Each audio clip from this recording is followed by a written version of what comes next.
I've said before that Unherd is like the weirder, um, sister to Conservative Home, and it really is weird. And I've often said from time to time we should do more, from the crazy wackiness that comes from Unheard. And the reason why I haven't done a lot of stuff from Unheard is because half the time the authors are just saying stuff just to say stuff. They don't really have a point to some of their articles. For example, their article about the renationalization of the British steel industry is just, well, we need to do more stuff than just renationalize the steel industry. And you're like, yeah, okay, what's your point? What more stuff should we do?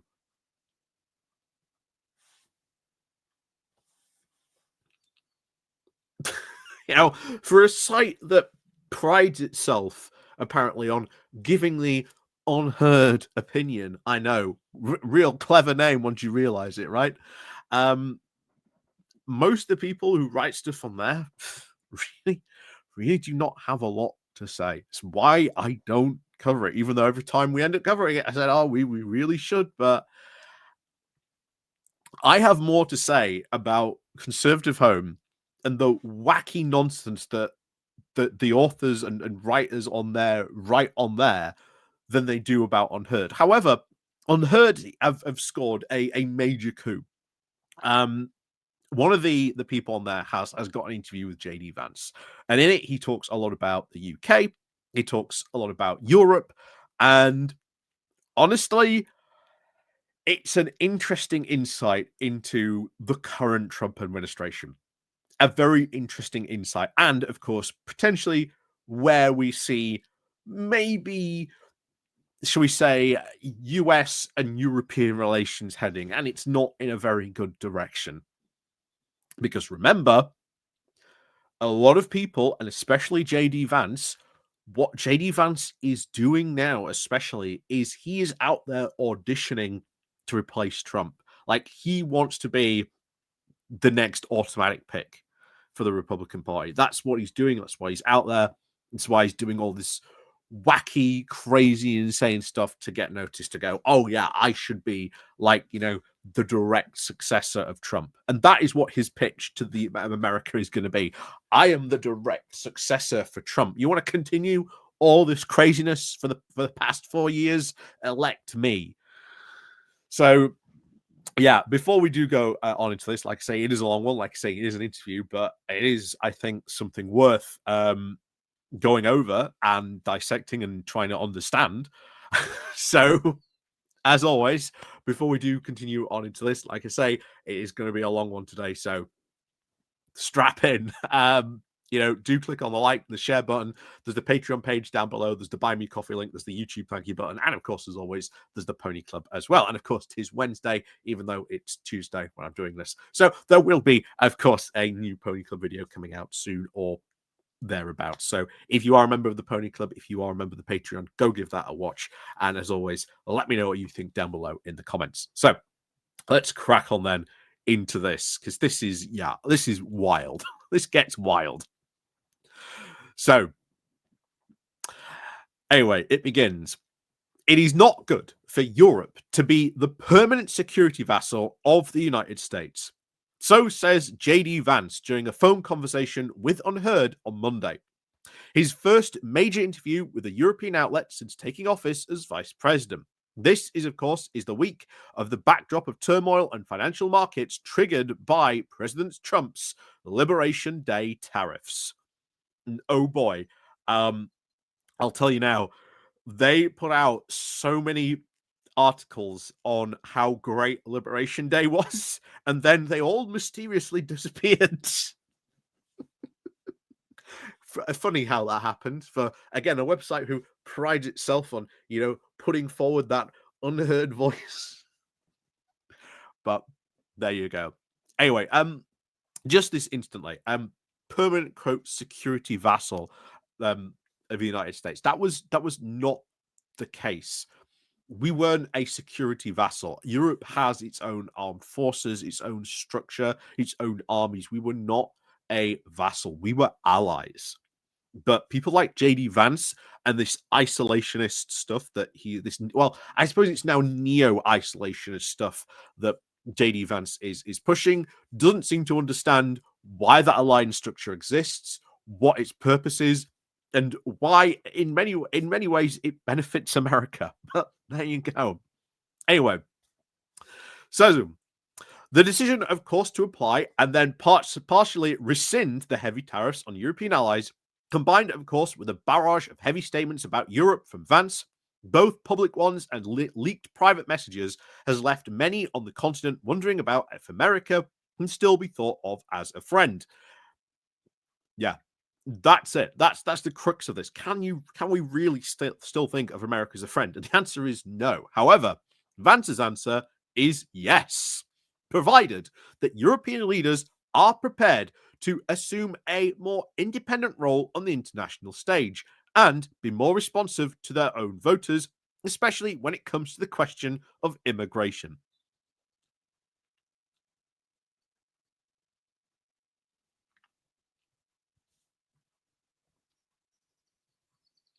A more independent role on the international stage.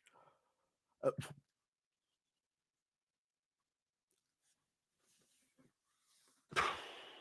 Just just all the diplomacy that European countries have been engaged in for the past decade. You can go even further back than that, but even just like the past decade, just pointless, pointless. Just this guy's a moron. And then why is he so concerned about immigration in Europe? Anyway, he starts. Anyway, I love Europe, Vance tells me in a wide ranging interview from his office in the West Wing, showcasing a diplomatic side that has not always been the front and center. Oh, yeah, I love Europe, Vance tells this guy, while simultaneously we have seen for the past couple of weeks various other comments disagreeing with that. Anyway, I love the European people, he continues. I've said repeatedly that I think you can't separate American culture from European culture. We are very much a product of philosophies, theologies, and of course the migration patterns that came out of Europe that launched the United States of America. Uh, okay, but you don't really look like that for the past, 3 months since you've been in office. European leaders are, of course, a different matter. Take, of course, Ukraine's President Vladimir Zelensky, who, in a recent interview with the American TV program 60 Minutes, charged Vance with, quote, somehow justifying Russian invasion of his country. But he was doing that, and he has since. And just the refusal to somehow acknowledge the fact that you've had Russia invade Ukraine is just so monumentally in just I just can't comprehend the people who think like it's been the other way around or somehow Russia's hand was forced when all evidence to the contrary suggests otherwise. And Vance is dangerous. We talk about the possibility, how old Donald Trump is, the likelihood, of course, someone of his age, of his unhealthiness, potentially having a heart attack. This guy suddenly becomes president. He is even more anti, Ukrainian than Trump is. Insane. Absolutely insane. But anyway, let's continue with what is a very puff piece interview with no pushback against Vance or his comments or even the previous stuff he's said in the past. Anyway, it continues. Vance counters this by referring to his condemnations of Moscow's actions since 2022. Yeah, you don't really seem to be saying that now at the moment. He adds, I've also tried to apply strategic recognition that if you want to end the conflict, you have to try and understand where both the Russians and Ukrainians see their strategic objectives. Why are you even thinking about giving the Russians strategic objectives? Your ally is being invaded. Their country is being attacked continuously by Russian aggression. But oh no, I've got to give serious consideration to, like, the Russian strategic objectives.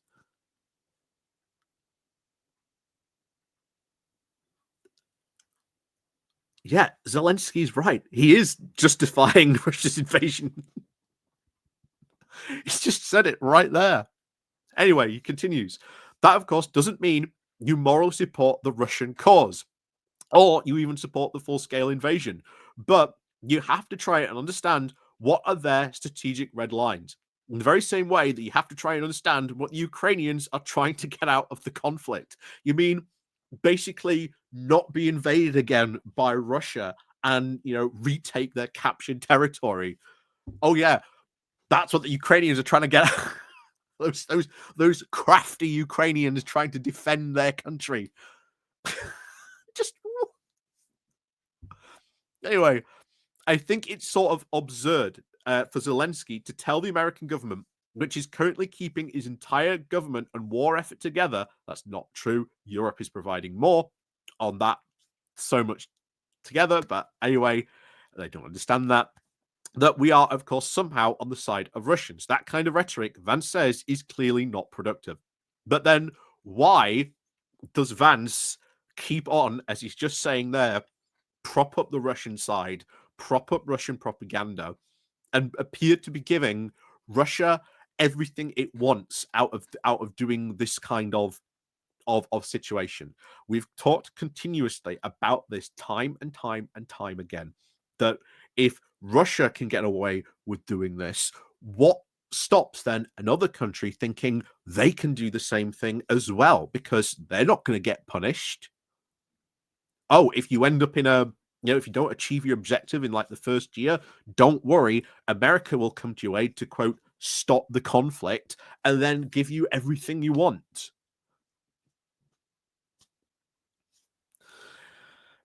Anyway, beyond, of course, Ukraine, America's, again, wow, that was it. That was your questioning Vance on Ukraine. That was the level of questions you had. What a journalist. Anyway, beyond Ukraine, the American president worries that European leaders are still failing to reckon with the 21st century realities on immigration, integration, and security. Again, so you've gone nothing, allowing Vance to, pretty much say, will dodge the question on all so much stuff he said, and parroting Russian propaganda, saying the same things about Moscow would say. None of that, on straight onto the question of immigration in Europe. Anyway, Vance says that we are very frustrated. The we, meaning me, the president, and certainly the entire Trump administration, that European populations keep on crying out for more sensible economic and migration policies. The leaders of Europe keep on going through all these elections and keep on offering the European peoples the very opposite of what they seem to have voted for. Why? Gee, it's almost like when these European countries vote people in, they know what they want, they know what type of government they want, they know what they're getting. But of course, that disagrees with Vance's worldview. So, clearly they are disagreeing with their electorates. Anyway, immigration is, of course, at the heart of Vance's palpable frustrations with European leaders. He argues that in the United States, open borders policies handed down from on high are poisonous to democratic trust. Vance notes that, quote, the entire democratic project of the West falls apart when people keep on asking for less migration. They keep on being rewarded by their leaders with more immigration.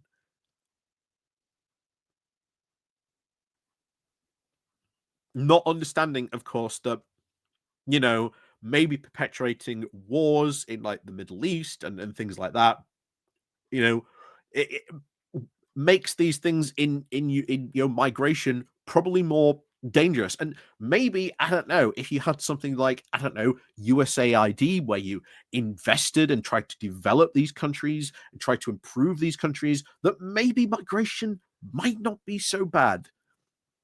Just a thought there. Anyway, Europe's other blind spot, Vance says, is security, saying the reality is, it's blunt to say it, but it is true. The entire European security infrastructure for my entire life have been subsidized by the United States of America. It hasn't been subsidized at all. America has been there. They have bases there, but America is not paying for like and like Germany's army. It's not subsidizing that. That's completely the wrong terminology to use.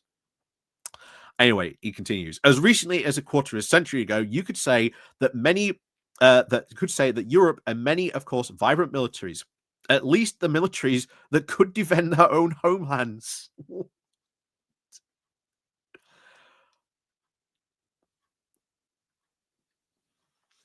Basically trying to say, oh no, you don't understand these European militaries, they're just so weak, so weak. Anyway, fast forward to today, Vance says, and most European nations don't have militaries that can provide for their own defense. True, the British are the obvious exception. The French are the obvious exception. The Poles are an obvious exception. Wait, what about Germany? What about Germany? What about Sweden? What about Finland? There are other countries that have militaries. But for some reason, Vance just doesn't acknowledge them. Anyway, but in some ways, they are exceptions that prove the rule that European leaders have now radically underinvested in security, and that has to change. Well, that has changed really since 2022, and Vance doesn't even seem to acknowledge that. That, European countries have been investing more in security, more in defense since 2022. I can't help but wonder why. What could have happened in 2022 that has made many of these countries invest more in defense? I can't help but wonder what that situation could be. Anyway, Vance's, of course, message to the continent. He says that in this same one delivery by Charles de Gaulle at the height of the Cold War, and the French president insisted now on a healthy dose of independence from Washington, de Gaulle, quote, loved the United States of America, but he recognized what I certainly recognize, that it is not in Europe's interest, and it is not in America's interest for Europe to be permanently a security vassal of the United States. And again, they get wrong where de Gaulle really was coming from. De Gaulle was very much an imperialist. Hated the idea and the fact that America could just shut down France's entire, empire in many respects. He wanted to be separate from them. And that led at one point, remember, from France withdrawing from NATO at one point. And then they rejoined. Now, there is a whole thing. De Gaulle, again, is an incredibly, I think, interesting character when he comes to, a lot of the stuff, his sort of political theory, those stuff, but he was very nationalistic. In fact, in many ways, de Gaulle probably, again, is a lot closer to the kind of stuff that you see people like J.D. Vance saying, Donald Trump saying, very much pushing that populist nationalist message. That's what de Gaulle was really all about at the end of the day. And yeah, no, we'll leave de Gaulle maybe for another time because we could go on for a while about de Gaulle. Anyway, back to this. What, of course, the vice president had not made clear before his interview is that he, of course, would have preferred to see a strong and independent Europe precisely because it could then act as a better check against foreign policy missteps of the Americans. Wait, what? So we're going to have a stronger foreign policy, a stronger military defensive system to keep the Americans in check? What?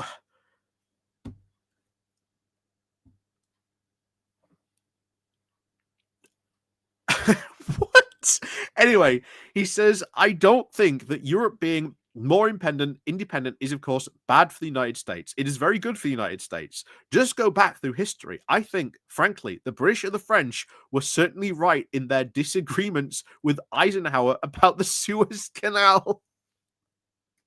Oh, no. Oh no.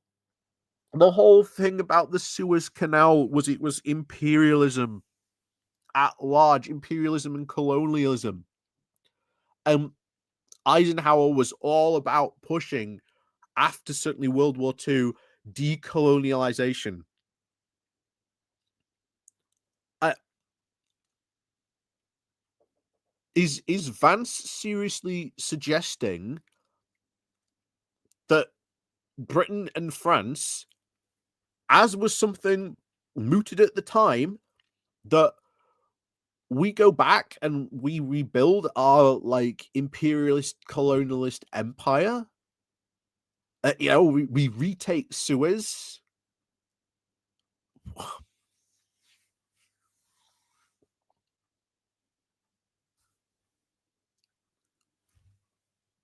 Unbelievable. Anyway, Vance also alludes to his own experience as a combat veteran of the Iraq War.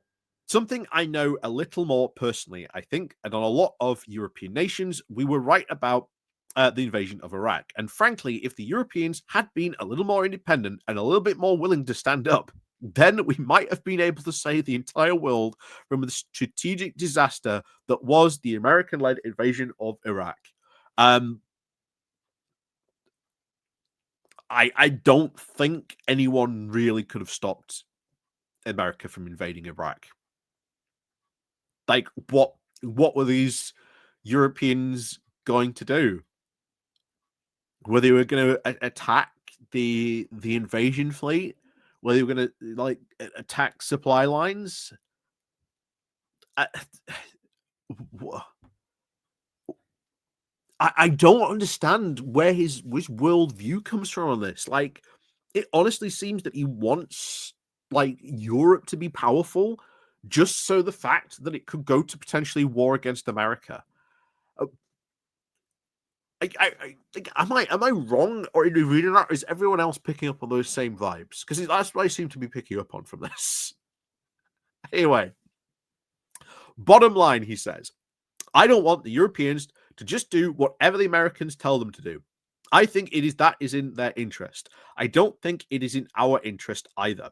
Really. So you don't think having allies maybe to back you up in maybe diplomatic moves is a good idea then?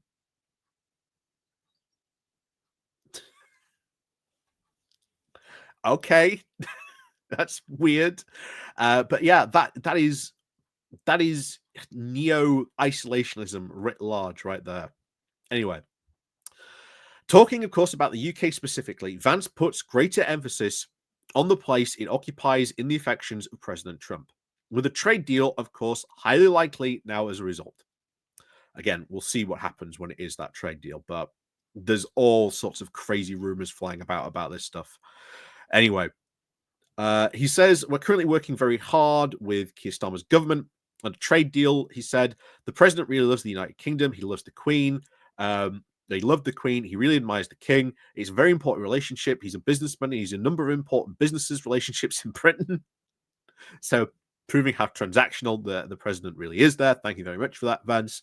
But I think it is even much deeper than that. There is a real cultural affinity. And of course, fundamentally, America is an Anglo country.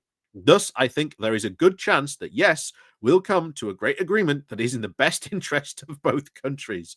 Well, we'll see what happens. Other European states are now likely to reach new trade agreements too, though the climb might be steeper. Already with the United Kingdom, we have a much more reciprocal relationship than we do say with Germany. While we love the Germans, wow, we love the Germans, we love the British, we love everyone, we love the Europeans, but we say that and then our actions reflect completely differently. Just okay. Anyway, where are we? Yes, we love the Germans. They already have are heavily dependent on exporting to the United States, but we are pretty tough on a lot of American businesses, and we would like to export into Germany. The administration's lodestar will be, quote, fairness. Fairness. Yeah, that's the veiled language of the threat, isn't it? Fairness. We're going to force you to accept our standards, even though, you know, magically all these people who voted for it do not seem to like those standards, JD Vance. Aren't you with the people on that? Anyway, Vance says, I think it will, of course, lead to a lot of positive trade relationships with Europe. And then again, we very much see Europe as our ally. Well, you don't seem to reflecting that. We just want to be in alliance where the Europeans are a little more independent. And our security and trade relationships are going to reflect that. Anyway, the financial markets have, of course, whiplashed in recent weeks. And it has not been very clear what success actually looks like from an administration point of view. Wow, actual serious question for once from this interview. I asked Vance how we will justify or judge the tariff policy long term. He said, what we see, or at least what we want to see, is lower trade deficits. Really across the board, Vance says. This is not how you do it at all, but there you go. Sometimes a trade deficit makes sense. Like America doesn't produce bananas. So obviously we're going to be importing bananas, not exporting bananas. Oh my word. Just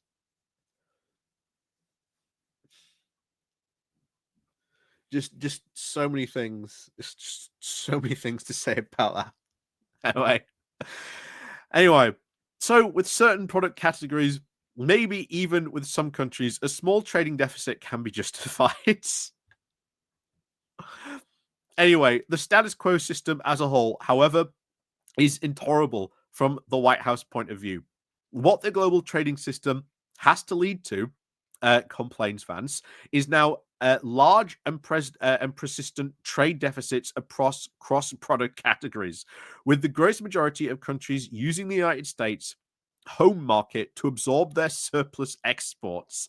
That has been bad for us. It's been bad for American manufacturers. It's been bad for workers. And God forbid, if America ever fought a future war, it would be bad for America's troops.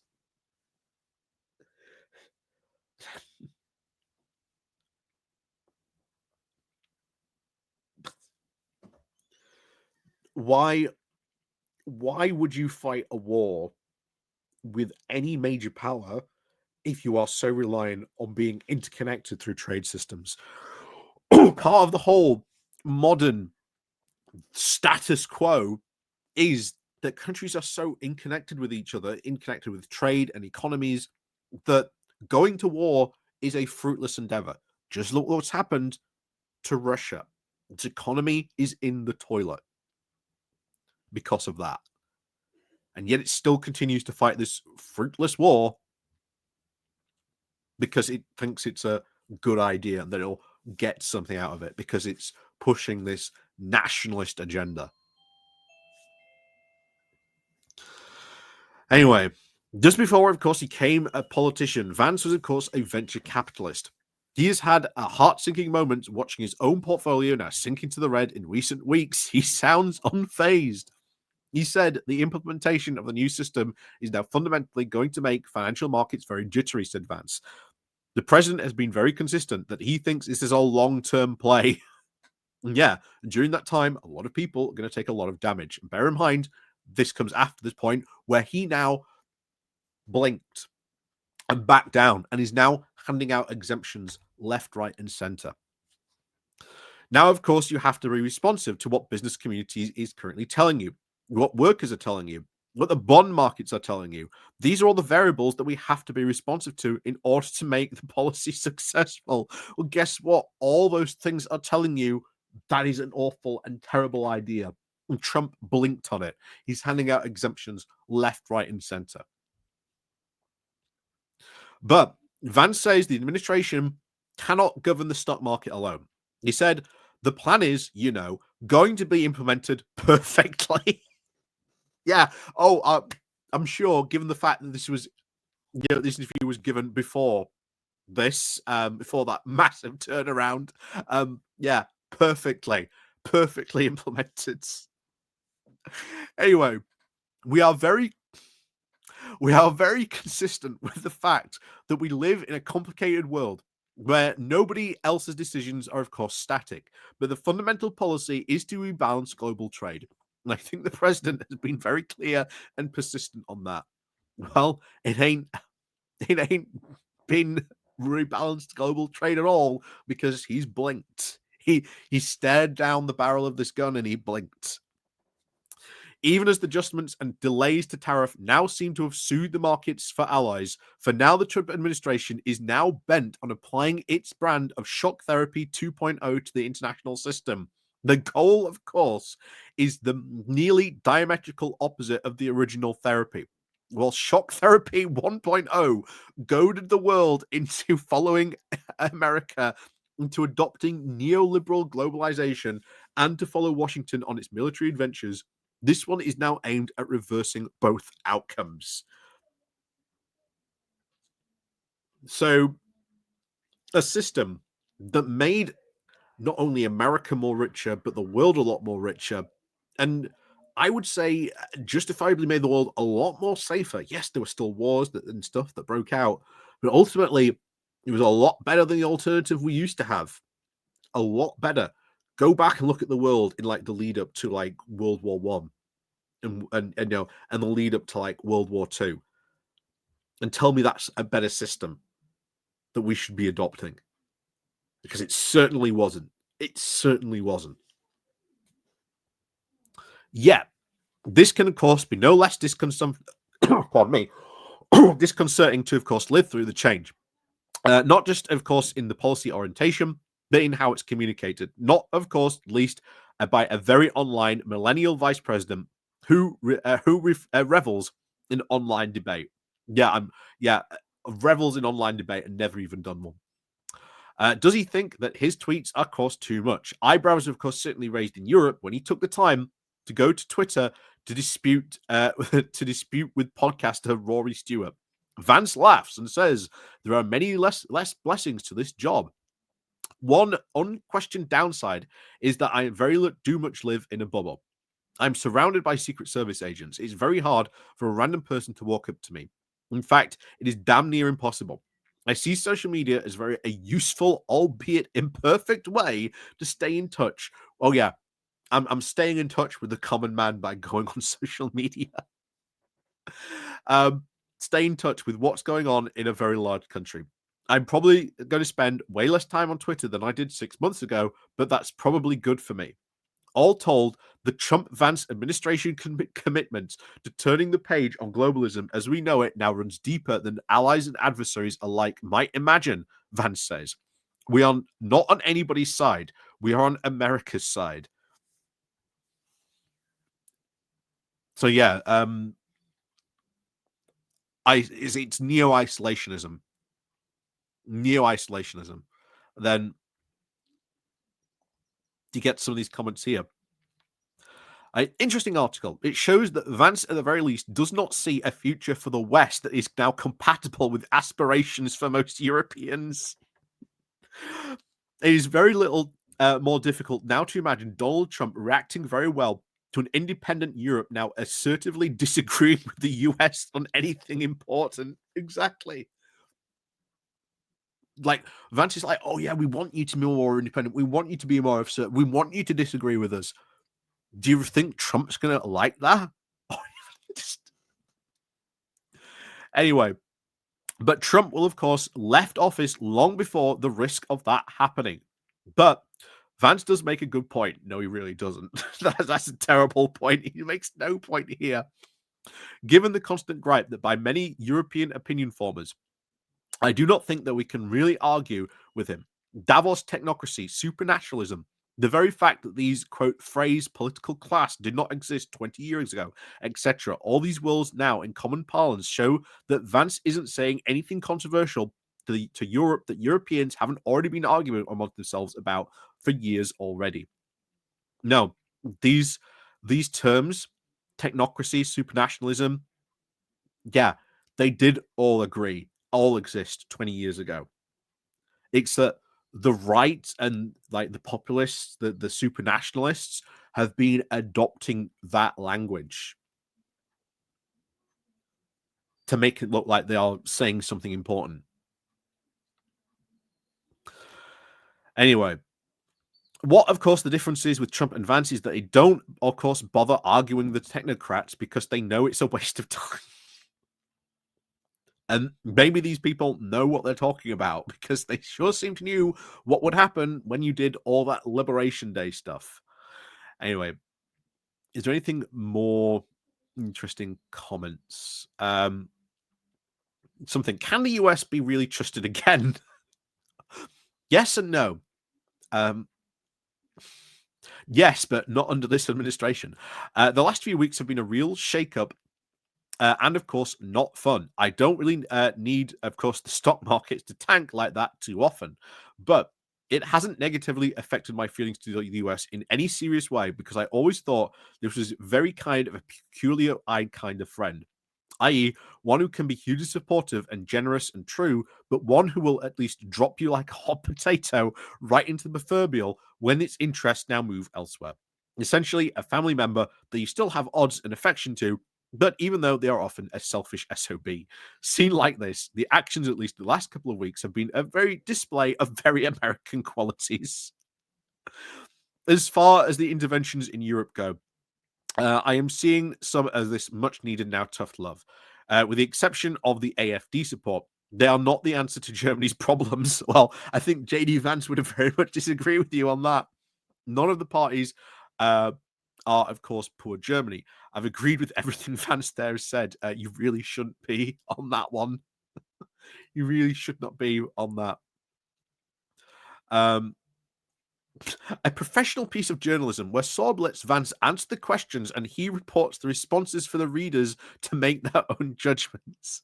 Yeah, but I don't think this was a good piece of journalism because there was no real serious questions asked about Vance, about Ukraine, about the consequences of the way and the stuff that this might have on Russia, about the future of the Ukraine, the people, the history, the stuff that Zelensky was trying to say in that meeting. And of course, Vance did not want him to say or anything like that. And are we any closer to peace now because of that? No. Because as we've said multiple times before, Russia does not want peace. It wants an absolute unconditional surrender from Ukraine. They've said that multiple times. They've even said recently, a lot of the Russian media have been coming out saying, oh, yeah, America's about to hand us Ukraine on a platter. Does that sound a country like ready to accept peace when their media is saying that? No. Anyway, someone says here, you have to try and understand the Ukraine is trying to get out of this conflict. This quote from Vance doesn't make sense, as the Ukrainians did not start the war, nor were they interested, of course, in expanding the boundaries of their countries at Russia's expense. So they are not trying to get anything out of the war other than their sovereign nation. It sounds very much like Vance and presumably Trump are apologists for Putin and the war. Yes, yes, they are. um, then, of course, you see more people pushing propaganda.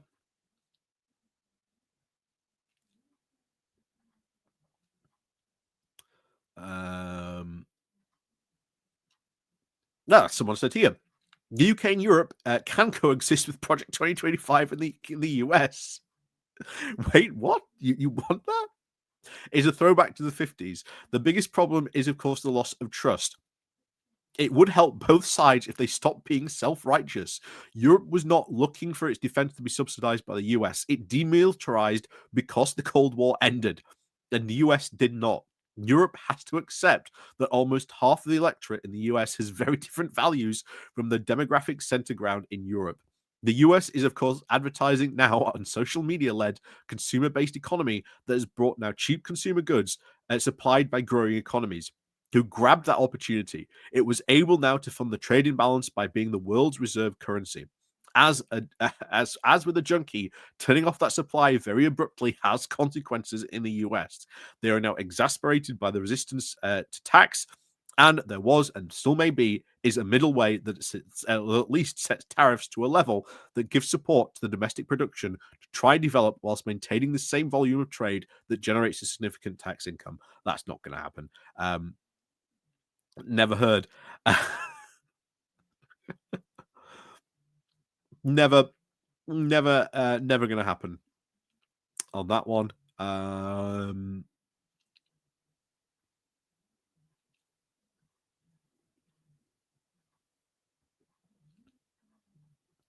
See if there's any better now. That's it.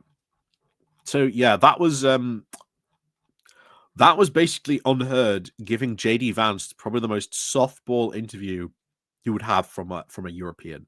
I will tell you this now. No other shall we say, unless they were like pro that side journalist in Europe, would give Vance that type of softball interview. No other journalist.